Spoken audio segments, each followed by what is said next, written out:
This video is for educational and entertainment purpose. Everything you will watch and listen in this video is taken from different sources like internet or any book, any documentary which are available for public. এই ভিডিওটি শিক্ষামূলক বা বিনোদনের উদ্দেশ্যে তৈরি করা। এই ভিডিওটিতে আপনি যা শুনবেন তা ইন্টারনেট থেকে নেওয়া হয়েছে বা যে কোনো বই, যে কোনো তথ্যচিত্র যা জনসাধারণের জন্য সহজলভ্য।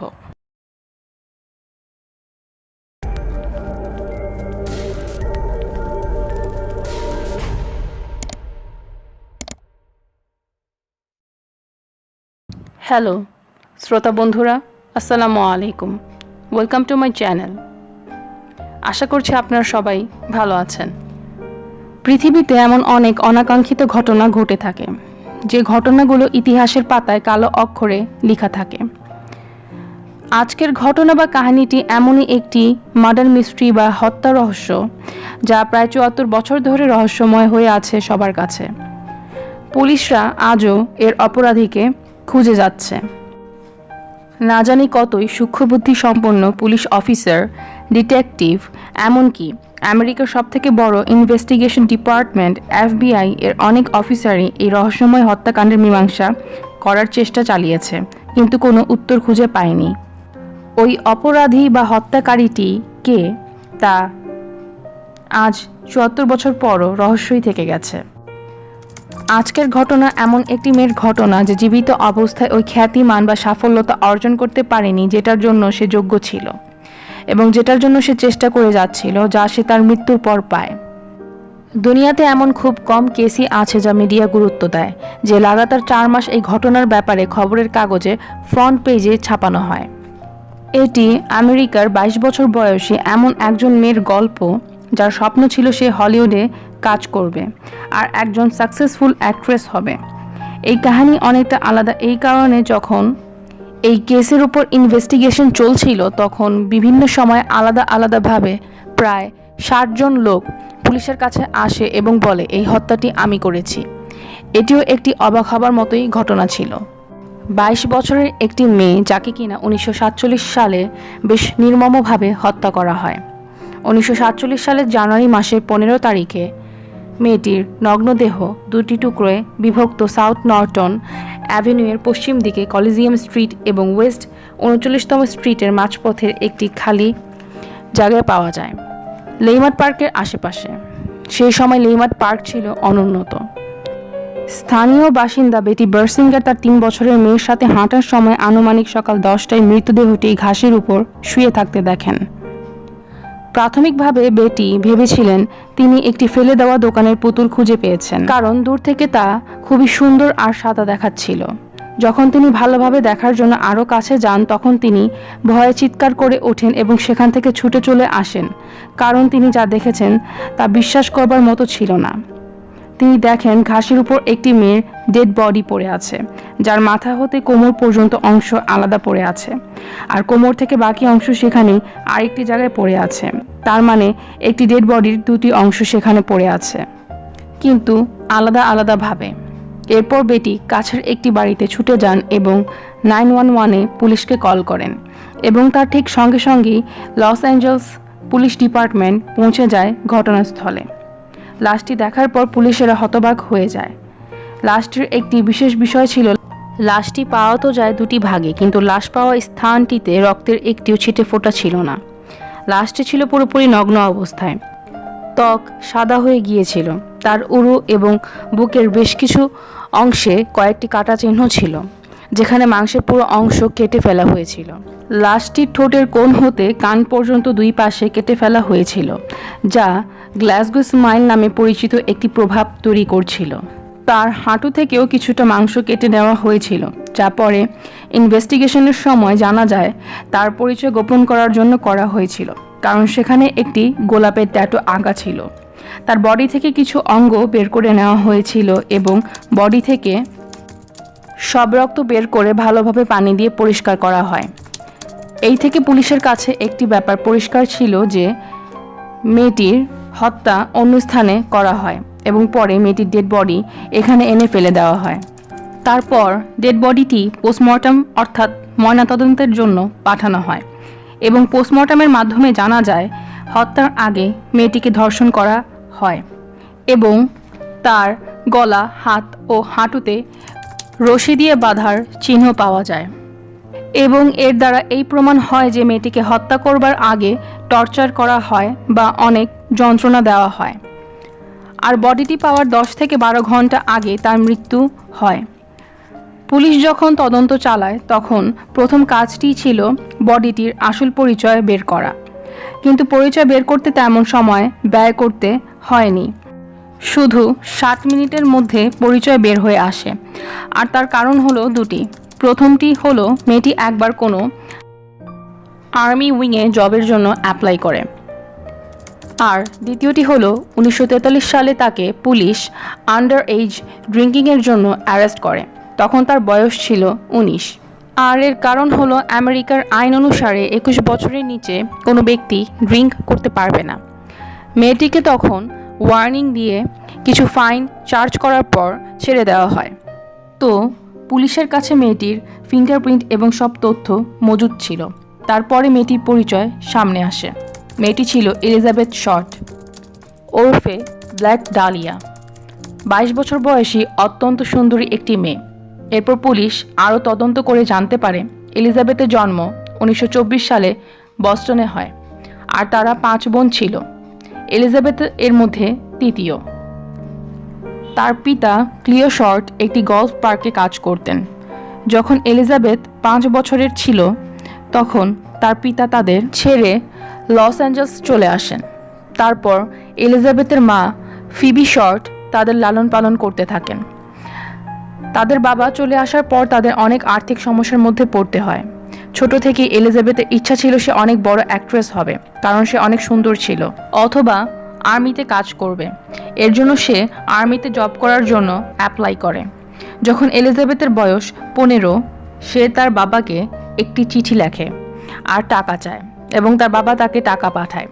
এরপর সে ক্যালিফোর্নিয়ায় আসে তার বাবার কাছে।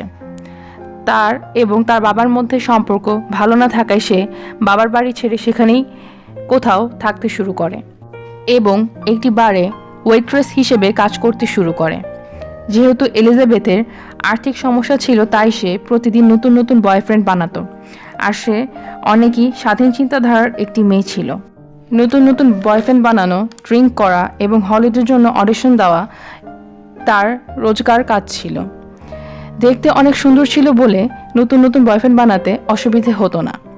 এরই মধ্যে একটি রিলেশনশিপের ব্যাপারে সামনে আসে যা অনেকদিন পর্যন্ত ছিল, যার সাথে ছিল সে ইউএস আর্মি এয়ারফোর্সের একজন অফিসার ছিল।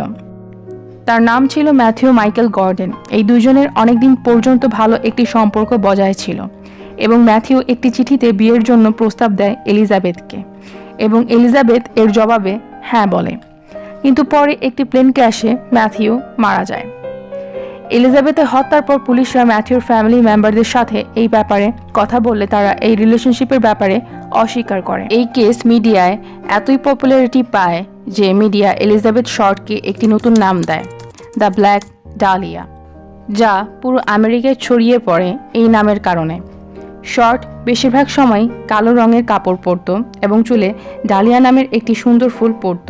অনেকেই বলে 1946 সালে একটি পপুলার মুভি আসে যেটি ছিল দ্য ব্লু ডালিয়া, হয়তোবা এই কারণেও তার নাম রাখা হয়। এরই মধ্যে পুলিশরা তাদের ইনভেস্টিগেশনে হত্যাকারীর কোনো সূত্র পাচ্ছিল না। শুধু একটি ব্যাপারে প্রমাণ হয় যে এই খুন করেছে সে একজন প্রফেশনাল ডাক্তার, কারণ যেভাবে বডি 2 ভাগে কাটা হয়েছে এবং চেহারা খুব পরিষ্কার এবং নিখুঁতভাবে গ্লাসগো স্মাইল ইফেক্ট অর্থাৎ ঠোঁটের কোণ হতে কান পর্যন্ত যেভাবে কাটা হয়েছে তা সার্জিক্যাল ব্লেড দিয়ে করা হয়েছে, যা একজন প্রফেশনাল সার্জন ছাড়া সম্ভব না। আমেরিকার সবথেকে বড় ইনভেস্টিগেশন ডিপার্টমেন্ট এফবিআইকেও এই তদন্তে জড়ানো হয়, কিন্তু তারাও কিছুই খুঁজে পায় না। এফবিআই ইউনিভার্সিটি অফ সাউথার্ন ক্যালিফোর্নিয়ায় প্রায় 300 মেডিকেল স্টুডেন্টের সাথে কথা বলে কোনো কানেকশন অথবা ক্লু খুঁজে পাবার জন্য, কিন্তু কোনো লাভ হয় না। আর মিডিয়া যেভাবে এই কেস হাইলাইট করছিল তার কারণে লস অ্যাঞ্জেলস পুলিশ ডিপার্টমেন্ট এবং এফবিআই এর জন্য বিষয়টা আরও চ্যালেঞ্জিং হয়ে উঠছিল। এরপর পুলিশের কাছে বিভিন্ন সময় বিভিন্ন লোক আসে এবং বলতে থাকে এই খুন তারা করেছে। পুলিশদেরও মনে হয় এখন হয়তো বা কেসটির কোনো সমাধান পাওয়া যাবে, কিন্তু যখন ওই লোকগুলোর জবানবন্দি নেওয়া হয় এবং যাচাই করা হয়, তখন তাদের জবানবন্দিতে বলা কথাগুলোর সাথে কেসের সময়, লোকেশন ও কেস রিলেটেড যাবতীয় বিষয় কিছুই ম্যাচ করছিল না। পরে পুলিশদের তাদেরকে ছেড়ে দিতে হয়, আর এমনইভাবে প্রায় 60 জন লোক যায়। পরবর্তীতে জানা যায় তারা শুধু পপুলার হওয়ার জন্য আর নিউজ পেপারে তাদের ছবি ছাপানো হবে এর জন্য আসতো। আর এরই মধ্যে ইনভেস্টিগেশন চলাকালীন সময় লস অ্যাঞ্জেলস নিউজ পেপারের কাছে একটি কল আসে এবং কল করা ব্যক্তিটি বলে, আপনারা যাকে খোঁজার চেষ্টা করছেন সেই খুনি আমি, আর আমি ব্ল্যাক ডালিয়াকে খুন করি। আর আপনাদের যদি বিশ্বাস না হয় তাহলে আপনাদের একটি কুরিয়ার পাঠানো হবে, যে থেকে আপনাদের বিশ্বাস হয়ে যাবে। এরপর 23 জানুয়ারি 1947 এলিজাবেথ শর্ট এর ডেড বডি পাওয়ার ঠিক 9 দিন পর ওই নিউজ পেপারের কাছে একটি কুরিয়ার আসে, যেখানে সেই খুনি এলিজাবেথ শর্টের কিছু পার্সোনাল জিনিস পাঠায়। সেই কুরিয়ারে এলিজাবেথের কিছু ছবি, বার্থ সার্টিফিকেট, বিজনেস কার্ড আর একটি অ্যাড্রেস বুক ছিল, যার থেকে কয়েকটি পেজ ছেঁড়া ছিল। এরপর এফবিআইকে এ ব্যাপারে জানানো হলে এফবিআই ফরেন্সিক এক্সপার্টের কাছে পাঠায় এবং ওই অ্যাড্রেস বুকে লেখা প্রায় 75টি সাসপেক্টকে পুলিশ তদন্ত করতে থাকে, কিন্তু এতেও পুলিশ কোনো কিছু পায় না। বেশিরভাগেরই কথা ছিল তারা ব্ল্যাক ডালিয়ার সাথে কিছু সময়ের জন্যই দেখা করেছে, কেউ তার সাথে ডেটে দেখা করেছে তো কেউ বারে। এরপর সেই খুনি এবার একটি চিঠির মাধ্যমে জানায় তাকে খোঁজার চেষ্টা না করতে।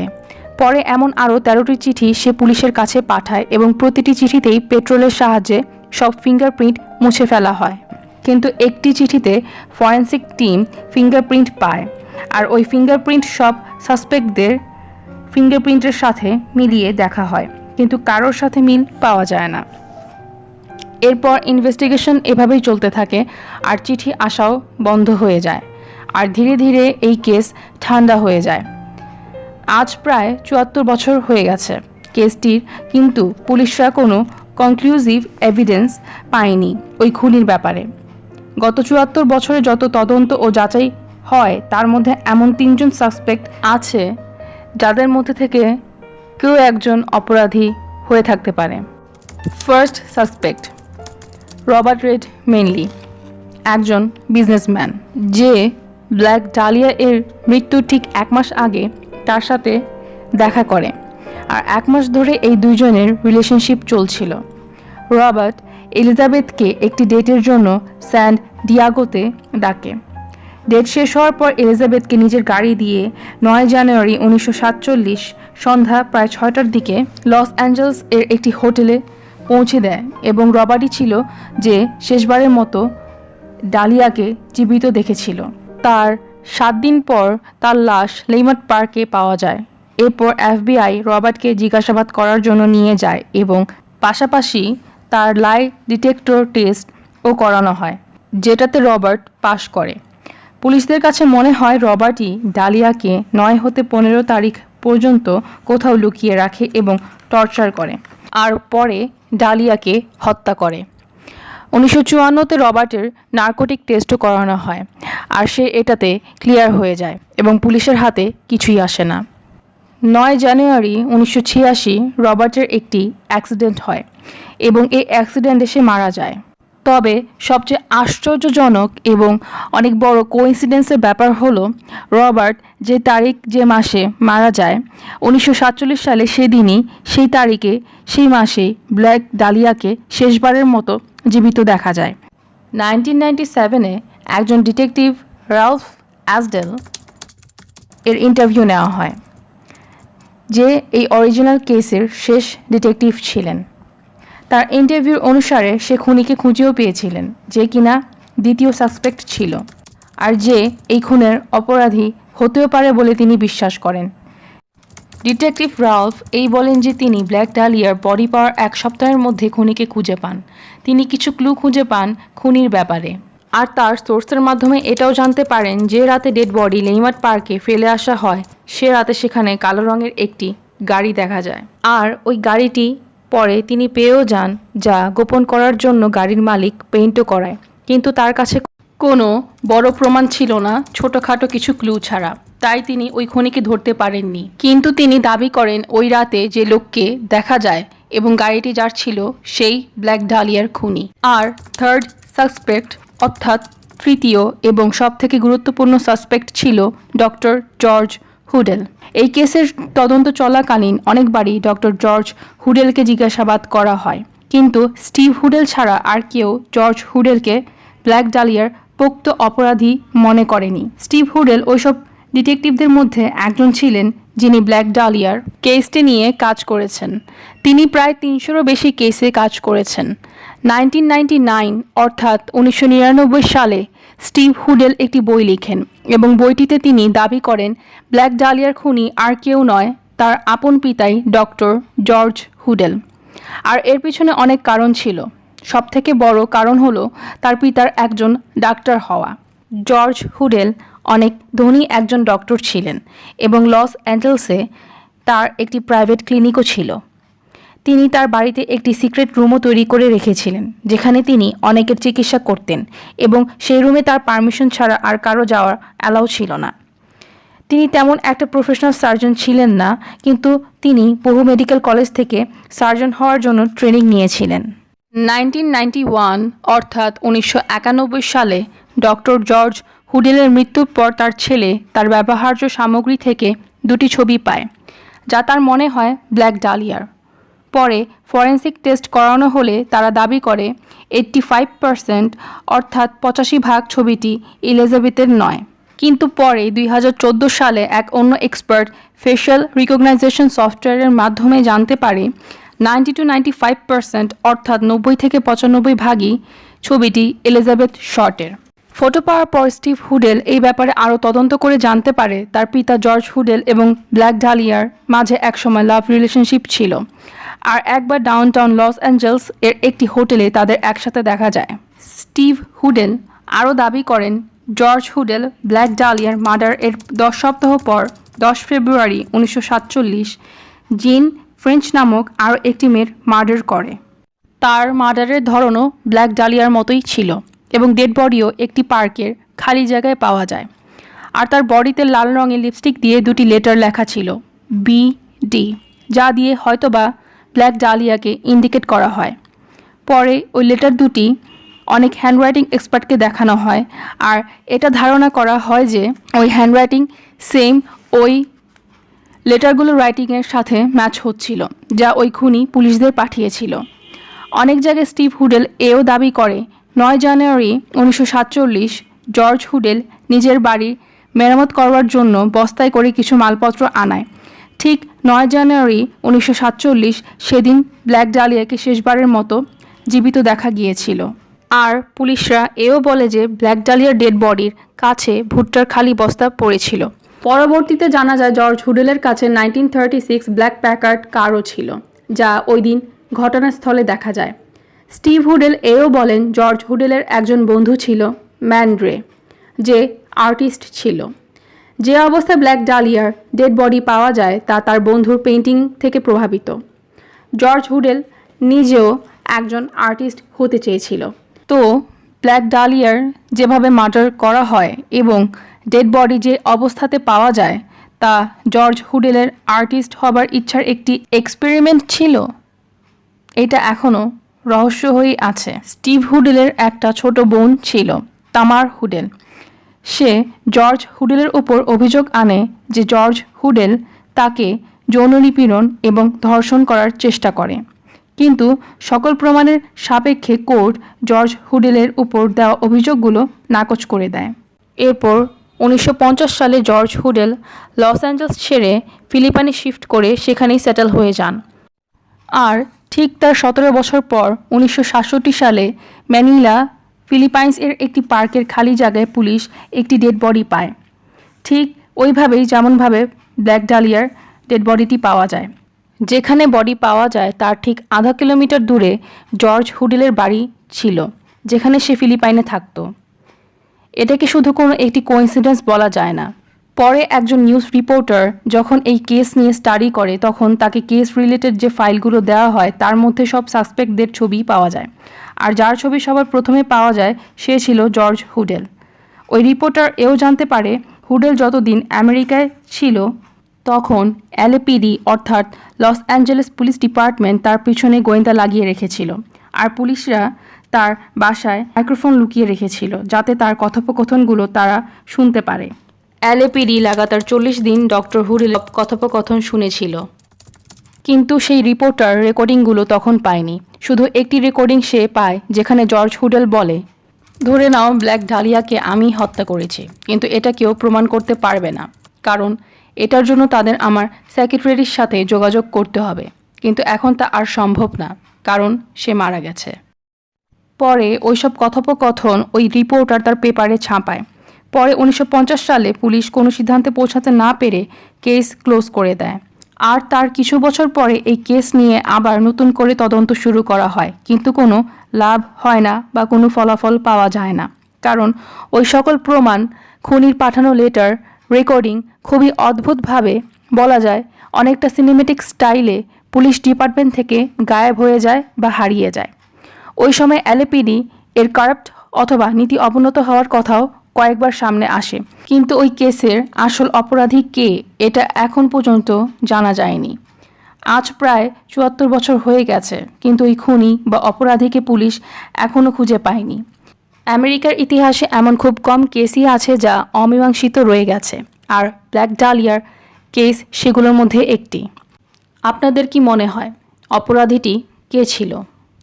তো এই ছিল ব্ল্যাক ডালিয়ার ঘটনা। আশা করি আপনাদের ভালো লেগেছে, আর যদি ভালো লেগে থাকে তাহলে আমার ভিডিওটিতে লাইক দিন এবং আমার চ্যানেলটি সাবস্ক্রাইব করুন। আর যদি অনেক বেশি ভালো লেগে থাকে তাহলে আপনাদের বিভিন্ন সোশ্যাল মিডিয়া প্ল্যাটফর্মে শেয়ার করুন।